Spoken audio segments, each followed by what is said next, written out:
Gallegos, and welcome to another podcast on TheTitleFight.com. We're going to review a very busy weekend in the sport of boxing, which began on Friday night in Indio, California. In the ShoBox main event, we saw the return of top featherweight prospect Gary Russell Jr.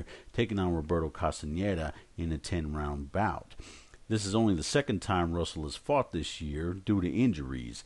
He took care of business in a quick and impressive fashion by taking out Castañeda with a huge right hook in the third round, which could be a candidate for knockout of the year. He says he is 100% healthy and is about 3 or 4 fights away from a title shot. Earlier in the evening, 5 U.S. Olympians made their professional debuts, and all 5 came out victorious. So congratulations to Rau'shee Warren, Dominic Breazeale, Marcus Brown, Errol Spence Jr., and Terrell Gausha. May you all have long and successful careers. Okay, let's move on to a very busy Saturday night, which began with the HBO Boxing After Dark doubleheader from the Wynn Resort and Casino in Las Vegas, Nevada.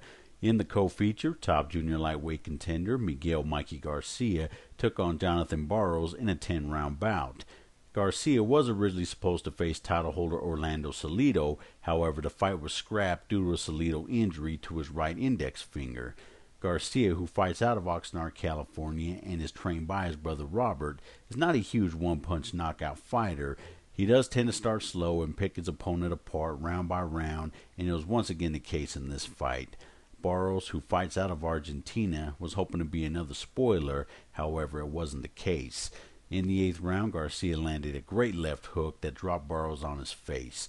Referee Robert Byrd initiated the count, and when asked Barros to continue, he said no mas, earning Garcia an 8th round TKO. In the main event, unbeaten junior middleweight contender Vanes Martirosyan took on the very tough and experienced Erislandy Lara in a 12-round title eliminator. On paper, this appeared to be a great matchup between 2 very skilled contenders. However, it was an utter disappointment. Martirosyan did what he had to do in this fight, which was use his jab to set up other shots. However, with little success, as Lara wasn't content to engage in exchanges. Lara circled most of the night and did get in an occasional left hand here and there. With a southpaw fighting a conventional fighter, you knew there would be a clash of heads, and it finally happened in the 9th round, causing a huge gash over Martirosyan's left eye, which caused the fight to be stopped. Since it was beyond the 4th round, the fight went to the scorecards, in which the fight was declared a technical draw. Both fighters thought they won, and the winner was supposed to face Canelo Alvarez. A rematch is likely, however, myself as well as many other fight fans do not care to see it. Okay, let's move on to the stacked Showtime tripleheader from Staples Center in Los Angeles, California.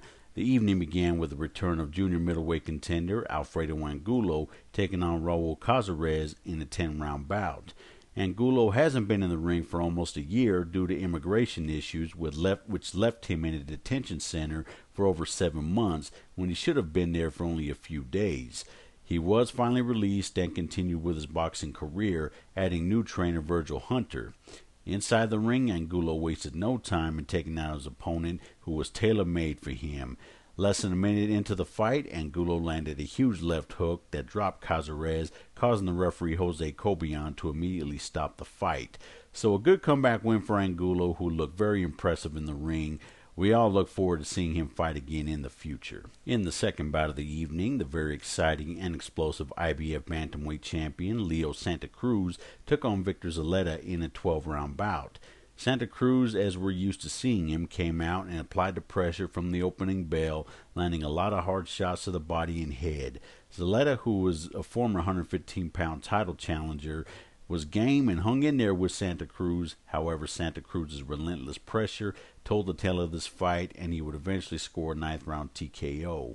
Santa Cruz said after the fight that he would like to fight at least 2 more fights, and he would like to fight the winner of the main event between Mares and Moreno. With that said, let's move on to the main event between junior featherweight champion Abner Mares and former bantamweight title holder Anselmo Moreno. Moreno is a very crafty and slick southpaw who hasn't lost a fight in over a decade and was determined to dethrone the great Mares, who is still unbeaten. We spoke with Abner Mares this last week, and he said he had to make Moreno uncomfortable in the ring, even if it meant making the fight ugly. Mares stayed true to his word and kept pressing Moreno all night with effective aggressiveness, landing shots to both the body and the head. Moreno did fight a decent fight and was able to land some effective shots of his own. However, he never could get into his rhythm that is similar to a Pernell Whitaker type of fight.